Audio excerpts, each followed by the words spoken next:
UAP Release Number 2. The federal UAP record has changed shape. It is no longer just a few famous clips circulating online.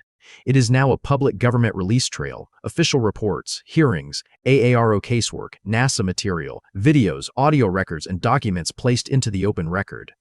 Start with what is on screen, official UAP records, not a verdict. ODNI and AARO put the reports into a public file system so viewers can see what was released, what was explained, and where the data still stops. Release 2 adds scale to that system.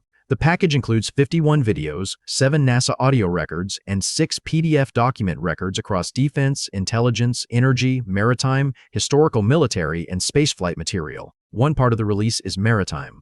PR-052, PR-056, and PR-067 are separate public records, and each carries its own context, source label, and uncertainty. PR-052 is one of the clearest overwater records in the package. The public file shows multiple high-contrast areas over water, but the release label is not the same thing as a conclusion about origin.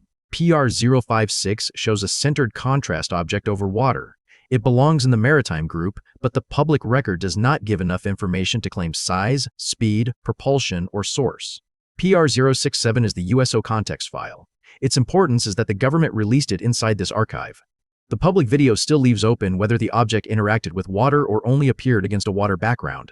Another part of the release is military sensor material.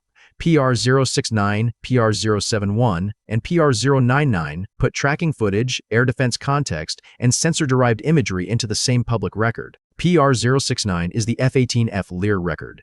It gives the public a sensor view and a tracking context. It does not, by itself, turn the tracked object into a settled identification. PR-071 connects the release to the Lake Huron Air Defense episode. That connection is now part of the public file, while range, speed, origin, and intent remain outside what the release record proves. PR-099 gives viewers a longer tracking sequence. Its value is not that it proves unusual performance. Its value is that more of the official record is visible, with the uncertainty still attached. The release is not only video. CIA UAPD-001, DOW APD-017, DOE UAPD-001, DOE UAPD-002, and DOE UAPD-003 bring older document records into the same archive. Those pages matter because they widen the public record. A CIA information report, Sandia and base material, and Department of Energy files show how many parts of government have touched this subject over time.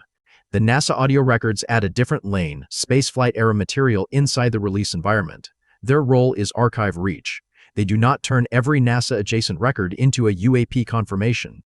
The careful reading is not belief or dismissal. Chain of custody, uploader-defined titles, derived sensor sources, and processed files are part of the evidence because they tell the public what the records can and cannot support. Seen across time, the story is a public evidence room growing piece by piece. ODNI reports, hearings, AARO, NASA study material, annual reports, historical documents, and now Release 2. Release 2 does not close the UAP question. It makes the public record larger.